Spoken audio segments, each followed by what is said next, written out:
Hi everyone, today I'm going to share with you my presentation for the strategy assignment. The topic that I will be explaining to you today is called Errorless Learning, and this is by me, Julie Bruns. Now let's start off by talking about some history about errorless learning. According to the Journal of Special Education, errorless learning was founded by Charles Vester in the 1950s, who was a psychologist that was looking for an effective way for learning to be taught. B.F. Skinner, who you may be familiar with from the psychology standpoint, was also interested in this concept and helped Fester develop this way of learning. They both used their research in psychology and coming up with those kind of strategies to help them figure out what they wanted in errorless learning. Their main concept was to find a more efficient way to teach different specific skills to students or to anyone in general. They had found that the trial and error concepts that were used so much in that day and age were not always the best way for people to learn something. When it comes to when this strategy was first founded, there are really no findings of when they first used this, but it did talk about that they started this with a lot of their test animals that they used, such as rats or pigeons. So they used it their with their experiments with food. So they would give pigeons food if they would press a green button with their beak, but not with the red button.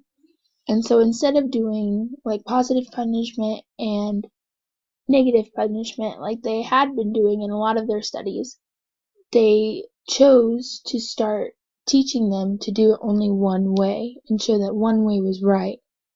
And then the pigeons use this memory or use this data to help them remember which one they always did, and that's just how they learned. They didn't have to learn through a positive and negative response. They just learned because that was the only way they were shown. Throughout my research for this topic, I have found that there are lots of downloadable and free resources for errorless learning training. There are also ones that do cost, but it seems that they are pretty low and very cost efficient in the cost. There's also a lot of tutorial videos and a lot of tips and tricks that I have found on this kind of learning.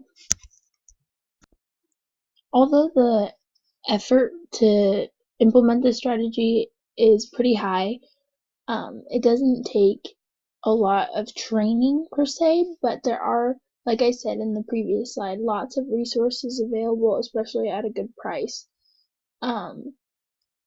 And training is not required in learning how to effectively use this strategy, and it can be done with no cost.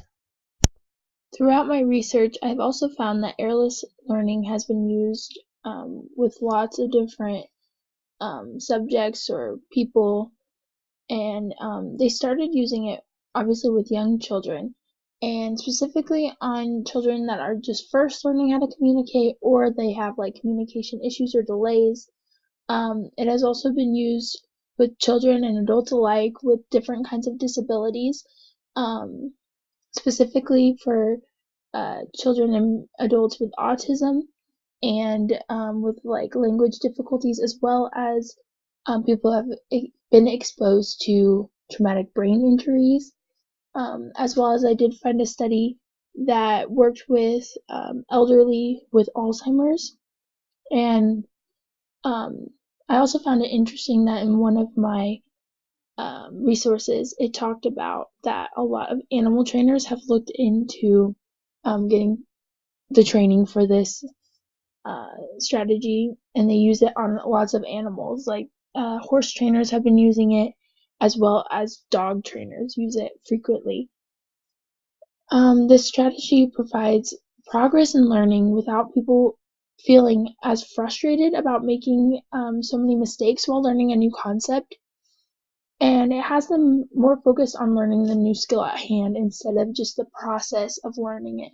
Just helps them learn how to do it correctly, and lets them practice that several times. Now, just like it is with all good strategies, there are some limitations to it. We talk a lot about in the education field providing children with opportunities where they can learn in a way that gives them like that productive struggle. So sometimes it's good for kids to experience mistakes in order to learn from them. And that is one thing from this strategy that kids won't always, or I guess kids or adults won't always get, because they are prompted to get the answer correct. And basically, it it doesn't help them learn in that kind of way, but it can help them learn in a different kind of way. Another limitation I found, that even though it is called errorless teaching and it really tries to prevent as many errors or frustration or struggle as possible, you can't always eliminate all the errors. But in all of the training that I did read through, it always gives you tips on if a child or parent does give an error, how you can go back in your training and fix that without reinforcing the wrong behavior. It also takes a lot of effort to implement. So like I said earlier, it doesn't really cost a whole lot and there's not always a lot of training, but it does take a lot of effort. This is a different kind of implementing that isn't usually done, so the way we are probably used to teaching is different than this. So it would take some time to to to know how you're gonna want to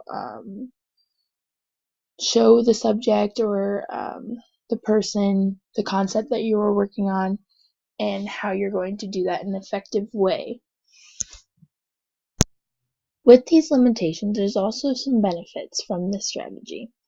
One of those is that in errorless learning, prompting is used a lot and is actually seen as more of a positive like reinforcer rather than a negative, because in most of our teachings we teach something and then when a child does it wrong, then we start prompting them, and that can be seen more as a negative, to correct that behavior rather than a positive and a tool or an aid to help them um, reach the goal that they're trying to get. Giving prompts also helps influence and increase accuracy, which can first help with people's self-esteem and helping them be in a better mindset to learn the new concept rather than getting frustrated or feeling like a failure when not able to correctly get like the right answer.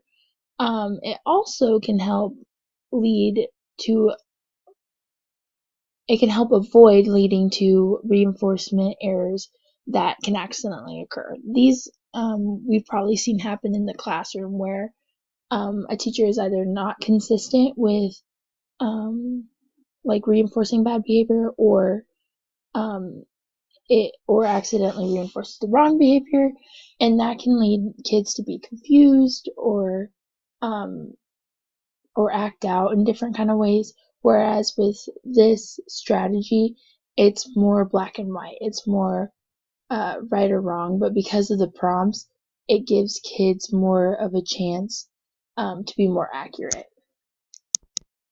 In the video that I have attached, you're going to see two different demonstrations of errorless learning.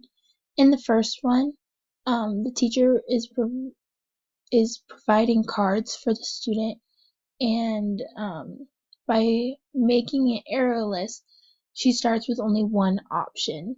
So you can see as the kid can't make a mistake because there aren't other choices. That is the only choice.